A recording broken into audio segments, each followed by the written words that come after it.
Hello! Ah, j'essaye de revenir pour faire une vidéo après 2 ans d'absence. Je vais arrêter de faire des efforts pour pas paraître bizarre, j'ai décidé que j'en avais marre, donc je serai bizarre en vidéo parce que je suis bizarre dans la vraie vie. Je crois que ça fait 2 ans que j'ai pas fait de vidéo et en même temps j'ai l'impression que j'en ai quand même fait une, au moins une fois à un moment donné. Donc voilà, en tout cas ça fait longtemps. Je suis contente déjà de refaire une vidéo, je tenais à le dire, parce que ça fait un petit moment que j'y pense, mais j'avais absolument ni le temps ni l'énergie. Et là, bah ça y est, ma vie est un peu plus calme, je suis en vacances, donc je me dis let's go. Comme j'ai peu d'espace disponible, je vais vous parler simplement de 3 lectures que j'ai faites ces derniers temps. Il y aura de la réécriture de mythologie grecque, petit roman contemporain français, roman contemporain écrit par une américaine, je pense. Je suis pas sûre en fait, ça se trouve pas du tout. Avant ça, je voulais vous dire que je suis contente de vous retrouver. Je crois que j'ai déjà dit, mais je le redis. J'étais pas là ces 2 dernières années parce que j'étais dans une école de comédie musicale et du coup ça me prenait tout mon temps 3 fois par semaine. Enfin déjà que j'ai un travail à temps plein qui dure toute la journée, que j'avais ensuite des cours du soir jusqu'à 22h30, donc le temps que je rentre il était tard et bref j'étais vraiment trop fatiguée et trop submergée par tout ce mode de vie.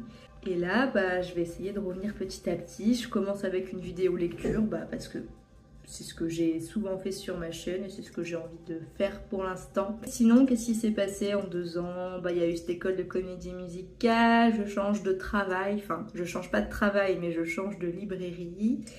Je vais passer à mi-temps et j'ai déménagé. Voilà, je suis toujours en région parisienne mais plus au même endroit qu'avant. Maintenant que les news c'est fait, on va passer aux 3 lectures dont je voulais vous parler. On va commencer avec La malédiction de l'oracle de Bea Fitzgerald, qui avait écrit l'année dernière La Reine des Enfers, enfin en tout cas il était paru l'année dernière et j'avais beaucoup aimé. Là on est toujours sur une réécriture de mythologie grecque, on est en pleine guerre de Troie, donc vous savez Paris qui doit dire laquelle des 3 déesses est la plus belle. Aphrodite gagne et lui offre Hélène en présent, etc. etc. La guerre de Troie, le cheval, you know. Et si vous savez pas, au pire, c'est pas très important puisque tout est expliqué en fait dans le livre, tout ce qui se passe. Sachant que si ça vous intéresse, je pense qu'il y a bien quelqu'un qui a dû faire une vidéo sur la guerre de Troie sur YouTube à mon avis. On suit à la fois le point de vue d'Hélène, donc celle qui a été promise à Paris en récompense, oui, par Aphrodite. Et aussi Cassandre, qui est un peu moins connue, je pense, dans la mythologie grecque. C'est une prêtresse de Troie qui a été maudite par le dieu Apollon. Et depuis, en fait, toutes les prédictions qu'elle fait, elle est destinée à ce que personne ne la croie jamais. Donc elle va bien sûr voir et prédire l'arrivée d'Hélène dans leur royaume et tout ce qui va s'ensuivre, les conséquences de la guerre de Troie, etc. Donc bien sûr, elle va faire tout ce qu'elle peut pour l'en empêcher, pour renvoyer Hélène chez elle. Mais malédiction, personne ne la croit, donc elle est toute seule, elle est prise pour une folle, etc. Mais Hélène, qu'on suit aussi de son point de vue, est un personnage assez intéressant et qui petit à petit va être amenée, pas à croire Cassandre puisque la malédiction l'en empêche, mais elle va se dire ok, peut-être que cette meuf, on va partir du principe qu'elle mytho pas, même si je la crois pas, et on va l'écouter. Et à partir de là, elles vont se créer une petite relation toutes les deux. Enfin une petite, une grande relation. Et c'est ça qu'on va suivre, à la fois l'évolution de leur relation et comment bien sûr ça va influer sur le cours de l'histoire parce que tout va jouer un rôle important. J'ai trouvé peut-être les personnages un poil plus fades que son roman précédent. Là j'avoue que l'histoire d'amour, elle était bien écrite, elle était jolie à lire, mais elle m'a un peu laissé de marbre. Pas d'argument avancé, je pense que c'est si vous êtes plus ou moins réceptif. C'est pas qu'elle était mal écrite, c'est pas que les personnages étaient mauvais, c'est juste que j'ai pas été hyper plus embarquée que ça dans leur histoire d'amour, même s'il y a quand même de très beaux moments et des scènes importantes, etc. Enfin voilà. Ce que j'ai le plus apprécié, c'est de voir comment se passait la guerre du côté des Troyennes, enfin à Troie, pendant que les hommes étaient sur le front en train de faire un peu les kékés et à se battre les uns avec les autres. Les femmes, elles étaient là aussi, elles ont commencé plus ou moins à se regrouper, à prendre des cours pour certaines de défense, voilà, apprendre à manier l'épée parce que Hélène manie l'épée et elle va donner des cours à d'autres femmes. C'était à la fois troublant et passionnant, c'était de voir à quel point ces femmes, pendant ce temps de guerre, donc ce moment de l'histoire en fait qui est dur, qui est pas cool du tout, et bien pendant qu'elles étaient entre elles, elles ont eu un espèce de sentiment de libération parce que pendant la guerre tout est en pause, plus de pression sociale, plus de pression masculine, enfin vu que les hommes sont pas là, elles peuvent plus être elles-mêmes, on va dire. Ces personnages féminins, c'est comme son livre précédent, c'est des héroïnes qui ont vraiment des caractères assez particuliers, c'est-à-dire qu'elles sont pas spécialement adorables, attachantes, elles n'ont pas forcément un sens du sacrifice ou des choses comme ça. elles peuvent avoir, mais elles ont aussi pas mal de défauts. Elles ont de l'ambition, elles sont too much dans certaines choses qu'elles font, elles sont même parfois prétentieuses. Enfin bref, elles ont vraiment ce qu'on pourrait appeler des défauts en fait, mais ça les rend super humaines et super réalistes à mon sens. Même si c'est pas les persos les plus attachants et adorables de l'histoire, et ben les lire, ça fait du bien, mine de rien. Même si je suis restée un peu en extérieur de la grande histoire d'amour, franchement, tout ce qui était autour, ça m'a suffi. Donc si vous aimez les réécritures, moi je vous invite à tenter Bella Fitzgerald, je trouve qu'on n'en parle pas du tout d'elle. C'est peut-être parce que contrairement à Madeline Miller par exemple, elle vise un lectorat un peu plus ado. Mais voilà, en tout cas, si vous voulez tenter le coup, vous êtes prévenus. Ensuite, pour lire quelque chose d'un peu plus léger, je me suis dirigée vers Rue de la Gaîté d'Axel Orion. Son premier roman, je crois que c'est un acteur français, enfin en tout cas je sais qu'il est acteur, je ne sais pas s'il a d'autres métiers à côté. C'est un roman qui est assez court, c'est vraiment contemporain, on est dans le Paris de maintenant. On suit un jeune garçon qui s'est inscrit au cours Florent, donc c'est une école assez prestigieuse de théâtre pour devenir comédien. En même temps qu'il est dans cette école, il va devenir ouvreur dans un théâtre un petit peu à côté. Vous suivez un petit peu les relations qu'il va nouer dans son école et aussi dans son travail et comment ça va un peu influencer sa vie. Enfin voilà, c'est vraiment... On est un peu sur une ambiance, je dirais pas dramatique, mais voilà, il se passe un événement qui est pas très joyeux et en même temps c'est ce genre d'éléments qui sont tristes mais qui vous font voir un petit peu de lumière en travers. Donc c'était assez émouvant. Franchement, j'ai presque versé ma petite larme. J'étais un peu touchée parce que j'aimais bien les personnages. C'est un roman assez court, assez rapide à lire et vraiment, je l'ai lu d'une traite. J'aurais pu le lire en une seule journée si j'avais pas d'autres choses à faire entre temps, franchement. C'est pas une lecture qui est forcément super marquante, genre incroyable ou quelque chose comme ça. Mais c'était divertissant et j'ai bien aimé la plume, moi, d'Axel Orion. Je trouve qu'il a des petites phrasées qui sont assez intelligentes, assez poétiques, parfois un peu dans l'ironie mais qui fonctionnent bien. Enfin voilà, je trouve qu'il y a vraiment une petite plume derrière avec des petits effets sympas. Je termine avec un roman beaucoup moins fun en espérant que j'ai assez de place sur mon téléphone, je suis pas sûre. C'était The Girls d'Emilia Klein. J'ai un drôle de déjà-vu parce que la couverture me parle de ouf. J'ai l'impression que j'ai déjà eu entre les mains il y a quelques années auparavant.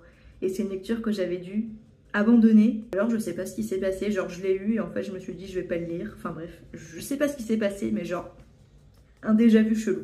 Dans The Girls, on est dans les années 60 aux États-Unis, je crois en Californie, et on suit une jeune fille de 14 ans qui s'ennuie. C'est l'été, il fait chaud, donc elle traîne un peu avec sa meilleure amie, par-ci par-là, mais elle a envie de plus, vous voyez. C'est un peu ce moment où tu as envie de traîner avec plein de gens, paraître un petit peu cool, qu'on te regarde un petit peu, pas de faire l'intéressant, mais de susciter un petit peu le ravissement, on va dire, je sais pas comment dire ça autrement. Une fille un petit peu plus âgée qu'elle, je crois qu'elle a genre 17 ans, qui s'appelle Suzanne. Elle est totalement en fait fascinée par cette nana. Son caractère, sa beauté, ses longs cheveux noirs, enfin vraiment elle est fascinée et en fait elle veut devenir amie avec elle à tout prix, genre vraiment c'est son modèle, genre c'est sa star tu vois, et du coup elle va tout faire pour l'intéresser entre guillemets, ce genre un peu de relation tu vois où vraiment tu veux tout faire pour être intégré à un groupe ou plaire à une personne quand t'es très jeune. Petit à petit elle va réussir un peu à se rapprocher de Suzanne qui va l'amener dans son lieu de vie qui est une espèce de maison recluse dans les bois où elle vit avec plein d'autres jeunes femmes, quelques enfants. Je crois qu'il y a un homme peut-être, plus celui qu'on appelle... comment il s'appelle déjà? J'ai oublié tous les noms à part Suzanne en fait. Russell il s'appelle. Russell qui est un peu celui autour duquel tout le monde gravite. C'est vraiment le centre de, disons les mots, c'est une secte. Voilà. Donc nous en tant que lecteurs, en tout cas si on est adulte on le sait, c'est une secte. Mais elle a 14 ans et tout ce qu'elle veut c'est faire passer son temps, se sentir intéressante, ne pas être seule. Donc petit à petit, elle arrête les contacts avec sa meilleure amie, dont elle se lasse un petit peu, même si au fil de la lecture, elle commence un petit peu aussi à la regretter. J'ai pas précisé, mais elle a une vie de famille pourrie, hein, bien sûr, parce que sinon j'imagine qu'elle serait peut-être moins dans cette démarche-là, mais vraiment sa mère, elle fait comme si elle n'existait pas pratiquement. Vraiment, elle pourrait tout faire, sa mère s'en rendrait pas compte, je pense. Cette jeune fille, elle a vraiment besoin de se sentir qu'elle existe, à la fois à travers les autres, mais aussi pour elle-même. Et donc, elle rentre sans le savoir dans une secte et on suit tout ce processus de pourquoi elle est attachée à ces gens, particulièrement à Suzanne, et pourquoi elle tilte pas que c'est une secte. Bon, déjà, elle n'est pas assez mature, elle n'a pas de recul, on le sait. C'est un roman dont le personnage principal n'est pas forcément attachant parce qu'il a plein de failles, plein d'insécurités et bien sûr, il fait plein de conneries. Mais la plupart, en fait, moi j'ai trouvé que tout était dû à sa jeunesse et un peu son milieu social, et c'est ce que j'ai trouvé fascinant en fait. Moi, tout ce qui se passe dans cette secte, c'est dur à dire, cette secte. Et ouais, en fait, t'es autant fasciné par Suzanne qu'elle elle peut l'être d'une certaine manière, parce que comment elle parle d'elle, en fait, ça amène à penser un petit peu comme elle. Petit à petit, tu vois toutes les dérives un petit peu cheloues qu'il y a autour de cette secte. Ça va très vite avec Russell, hein. D'ailleurs, trigger warning, mais évidemment, il y a des histoires d'abus sexuels, sur majeurs comme sur mineurs, plus ou moins des viols. Non, pas plus ou moins, des viols. C'est vraiment le gourou qui embobine avec ses mots doux, avec ses belles paroles, sa belle façon de penser, etc. Et en fait, c'est des personnes qui vivent dans une extrême pauvreté, mais il arrive à faire passer un peu la pilule par son mode de pensée un peu anti-capitalisme, anti-la société. Toutes les jeunes femmes qui sont là, bien sûr, sont dans un état de fragilité. Et certaines ont quand même aussi un mode de pensée qui est totalement un peu dans ce que lui pense aussi. Elles en ont marre de la société normale, ça leur convient pas. Elles n'arrivent pas à s'y faire une place, donc elles se sont faites un petit peu leur petit monde à elles, avec Russell en gourou. C'est vraiment cringe à lire. C'est le but en même temps, ça parle d'une secte et vraiment waouh. C'est vraiment une lecture qui m'a pas mal percutée. C'est un petit peu de thriller quoi, je vous en dis pas plus pour pas vous gâcher la lecture, mais voilà. C'est inspiré de très loin de l'histoire de la secte de Charles Manson avec l'assassinat de Sharon Tate, etc. Ouais, franchement, je sais pas quoi dire cette lecture. Je l'ai beaucoup appréciée, elle m'a beaucoup marquée et en même temps, bah comme c'était dérangeant, forcément j'ai pas tant apprécié que ça et j'étais là en mode waouh, mais qu'est-ce que je suis en train de lire en fait? Qu'est-ce qui se passe les gars? Vous avez envie, foncez. C'est une expérience qui peut valoir le détour. Attention public fragile. C'est pas un livre qui se veut proposer des solutions ou faire réfléchir sur ce que c'est une secte, etc. C'est pas un livre qui prend du recul, c'est juste ça parle de ce que ça parle et c'est toi après qui te fais ton idée en fait. Ouais, voilà. Je sais plus quoi dire alors je vais m'arrêter là. Si vous avez lu un de ces 3 livres, n'hésitez pas à me dire ce que vous en avez pensé, je serais très curieuse de le savoir, surtout pour The Girls, mais aussi pour les autres. Et quelles sont vos lectures du moment? Dites-moi tout. Moi là je suis en plein dans un livre qui est alors absolument génial, je le dévore, mais c'est un truc d'horreur. Je m'attendais pas à ça.